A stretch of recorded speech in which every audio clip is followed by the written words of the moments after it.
Hey guys, I have a question for you. Have you seen the new Bible Gateway update that just happened?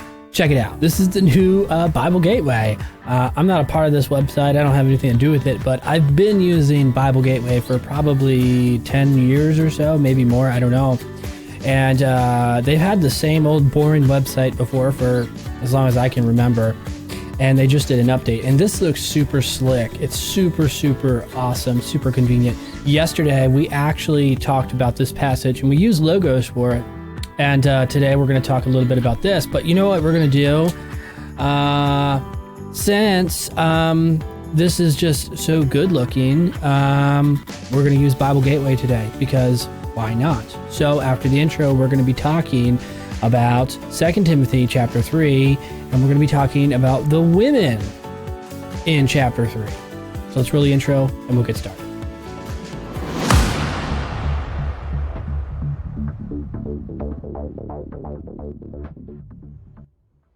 Well, hello and welcome back to the channel. It's nice to see you. And if you're new here, it's nice to see you also. This is a Bible study channel. What we do here is study the Bible because we take the Bible seriously and we seriously study the Bible. So if you are looking for an online Bible study that's absolutely free, you just found it, and you can click subscribe and the bell notification. Actually, you can click subscribe up here now, which is pretty cool. My name is Adam Jordan Clark, and I publish a brand new video every single day. And also, I'll tell you this, we're spending the entire summer talking about eschatology, and eschatology is the study of end times or study of last things. So we're talking about the rapture, the end of the world, and all that stuff. So yesterday, we talked about 2 Timothy chapter 2, the famous passage where it says, in the last days, men will be lovers of themselves, and blah, blah, blah, blah, blah. Okay, we all know it, right? Today we're going to pick up on it, but instead of doing what we did yesterday, we're going to be talking about Bible Gateway because it's super, super awesome. So check out this passage again, and we'll talk about it some more. This is where it says that famous phrase where it says, you know, in the last days it'll be so terrible that men will be lovers of themselves and lovers of money and blah, blah, blah. We went over all this stuff. And it actually tells us, it says, they have a form of godliness, but denying its power. Have nothing to do with these people. Avoid them at all cost. But what I find very interesting is this phrase down here. Now, this is something that kind of just goes unnoticed that nobody ever talks about. It says, they are the kind who work their way into homes and gain control over gullible women who are loaded down with sins and are swayed by every evil desire. I think this passage is so fascinating because it goes on to tell us about how, you know, there's these false teachers and they come into this church somewhere, wherever the church is. They come into one of these Pauline churches and they start teaching all this crazy stuff about the end times or whatever. And Paul says, I just want you to know in the last days, men will be lovers of themselves. Why? Because whoever wrote this passage, which is probably not Paul, but whoever wrote this passage believed that the end days were coming very soon. They were going to happen in their lifetime. This was not an end times passage written to be thousands and thousands of years down the road. This author thought it was going to happen in their lifetime. It's very important to understand that because that's the context that it builds, because he goes on to talk about these false teachers. And what these false teachers are doing is they're actually working their way into the church, and they're working their way into women, particularly women who obviously struggle with stuff, you know, maybe self-esteem issues or confidence issues or whatever the case may be. Basically, they came into Christianity and they said, well, hey, we're looking for a better life now. And they came into Christianity and they're weak and, you know, so on and so forth. And maybe some of them were involved in prostitution previously. I don't know. It doesn't tell us.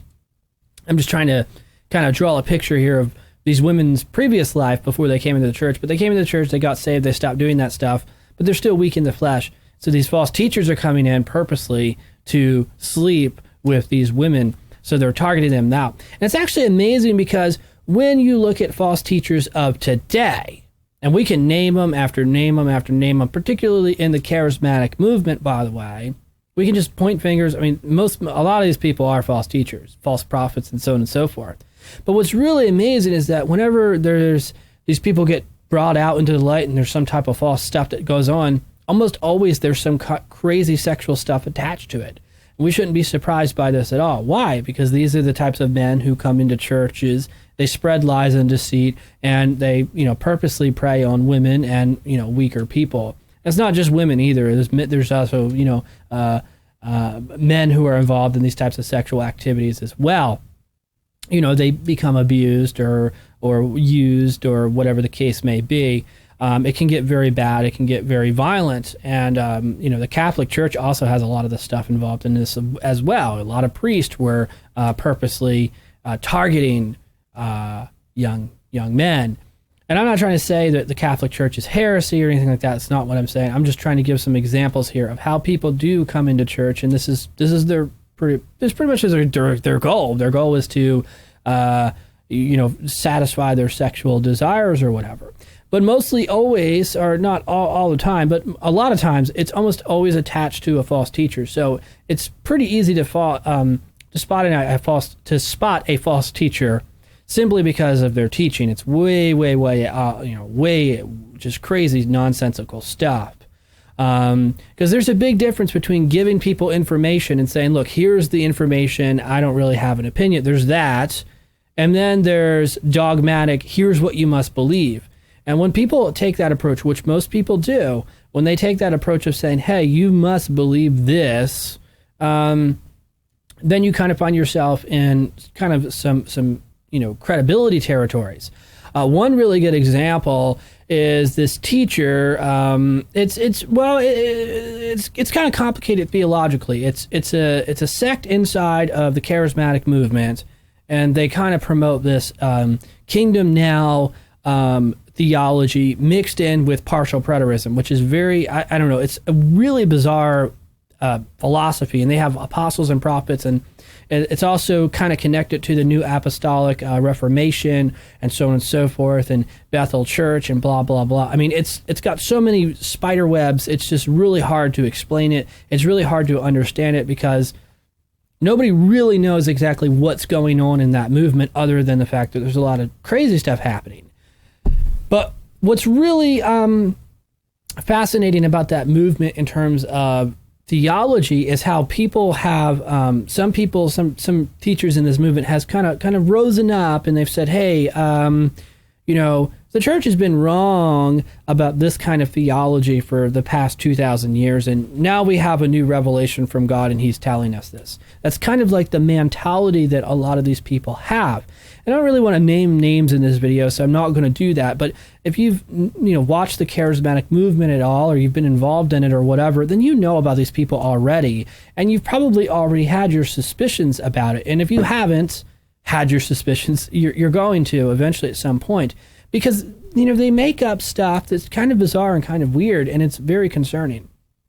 And so what I'm trying to explain here is I'm not trying to say everybody in the charismatic movement's false, and I'm not saying that they're all sexually, depraved men who are trying to satisfy their sexual desires. That's not what I'm saying. What I'm trying to explain here is that when you have movements as explosive and massive as the charismatic movement, and keep in mind, the charismatic movement is huge. It's a worldwide movement. Most people are charismatic. I'm talking about the majority of Christianity here, all right? So understand that. But even though it's very big, there's a lot of room to hide. And there's a lot of room for bad theology. There's a lot of room for heresy and false teaching and so on and so forth, okay? And so I'm mentioning this stuff because when you come to 2 Timothy, people come to this passage and say, look, in the last days, men will be lovers and themselves, slanderers, and blah, blah, blah. And a lot of times they point fingers at the charismatic movement, kind of like I'm pointing the finger at the charismatic movement right now. But I'm actually not pointing the finger at them for this reason. I'm pointing the finger at them for other reasons. I'm just simply pointing out that there's some suspicious stuff happening there. And it has been happening for quite some time, and everybody knows it, so it's no secret, right? But what a lot of people end up doing is they come to these passages and they use the finger pointing thing. Oh, look at this, look at this, look at this, okay?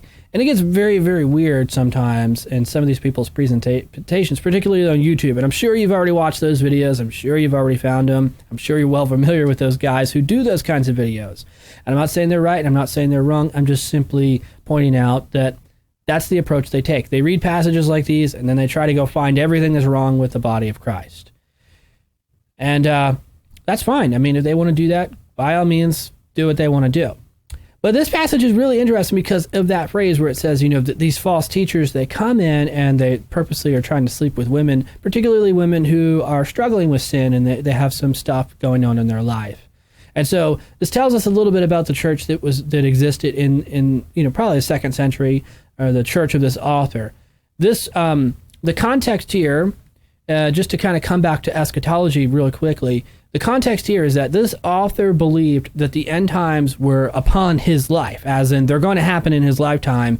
The end days are coming. And he's telling the audience, he's telling them, look, you guys, the people who are reading this, the people I'm writing to, you guys are the ones who are going to be experiencing the last days. Not some church 2,000 years in the future, but you guys. You're the one going to be doing it. And these false teachers are going to get what they deserve when Jesus comes back, because Jesus is coming back any minute now.